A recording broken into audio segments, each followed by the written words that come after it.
Hey everybody, how are you this afternoon? Hey, we're going to talk a little bit about what we're missing out on through this college application process. And I hear all the time from parents, like, oh, I think my kid's doing a really great job, but oh, maybe we should have you look at it.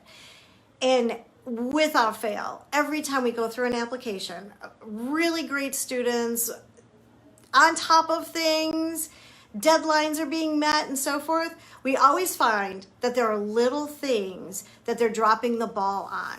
And at the end of this, I'm going to tell you a super shocking fact that I think a lot of people are really missing. But I'm going to give you an example. I worked with a student earlier today. I have his essay right over here. I'm going to read part of it to you. And, students really struggle with that balance of trying to sound like they're writing it really well, like they're really smart, and being themselves and having enough to say. So I have a student who wrote an essay, and I said, you can't submit this to this level of school to which you're applying. There's no way you can submit this essay. And I'm going to read a couple lines of it. Blank provides a wide range of avenues for me to explore my academic interests through research programs, along with the opportunities to apply my knowledge outside of the classroom. The student undergraduate research program allows several opportunities for me to gain hands-on experience. The higher level courses offered towards the end of my tenure at the school offer many opportunities not seen at other undergraduate programs around the world. I don't know about you, but he didn't say anything. And I don't know what school he's talking about, because unless he specifically names it, you don't know, because it's not specific to the school. And when you're applying to selective schools, you better know about their programs. You better be able to get into details, not general fluff. He even said to me, oh, well, should I just blow smoke at them? Like, tell them how great they are? And I'm like, no, they know how great they are. They want to know what you're going to do while you're there.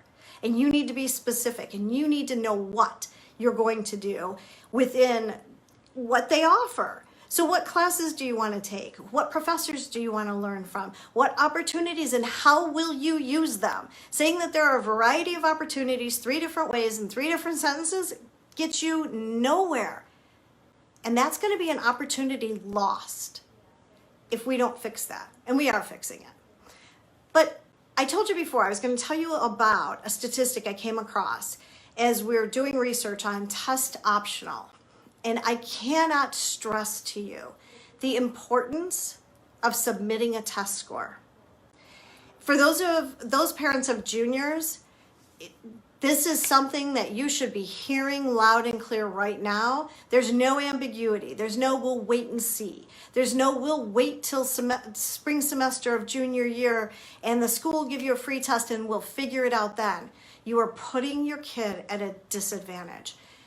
There are schools that their acceptance rates, schools with low acceptance rates, which became even lower last year because of the volume of applicants. And they were accepting kids with test scores at a 2-to-1 average.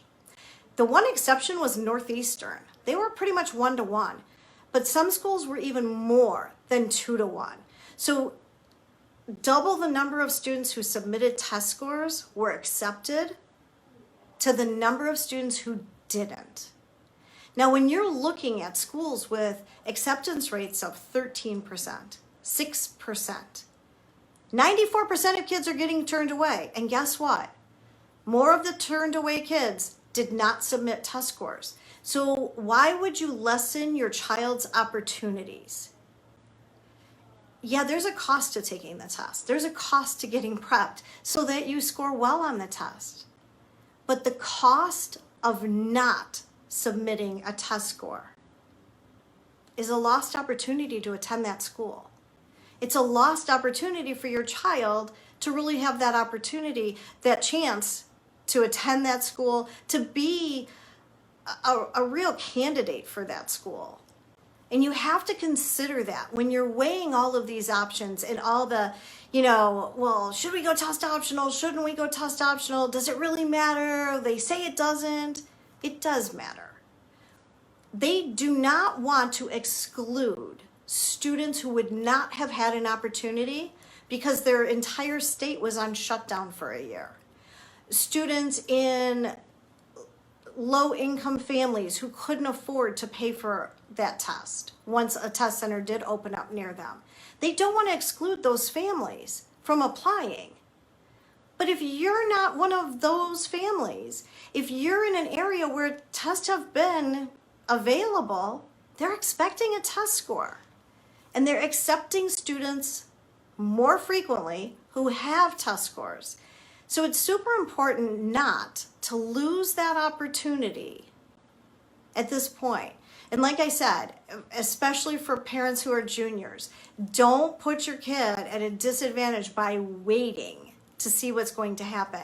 You know, no one hates that feeling of, oh my gosh, I wish I would have known sooner. I wish I would have known, we would have done it differently. So I'm letting you know now, it's really important. And for those of you parents who have seniors, it's not too late to still get in a test score. But even more importantly, it's not too late to have your applications and essays reviewed. I worked with a young lady earlier today too. Fabulous. Her essay was on target. It was really a great essay. But she was missing key things in her application. She's like, oh, I didn't know I should put that in there. Oh, I didn't realize. Again, don't lose opportunities because you're trying to rush the process or you think your child has it handled. Because often they're getting their advice from other 17-year-olds who have never done this before. So it's better to have an expert take a look, make sure that they have everything on track. So I hope you are understanding there's a lot that goes on behind the scenes, and the attention to detail in this process is critical, and really giving your children the advantages. And don't let your kids come home and go, well, so-and-so told me. I did this for 9 years. I have a lot of contacts out there, and we research this on a daily basis. What's changing? What's happening? You know, where is it going? And I can tell you, tests are still going to be relevant, and we're seeing that even those test optional schools last year were accepting kids who sent test scores at a 2-to-1 average.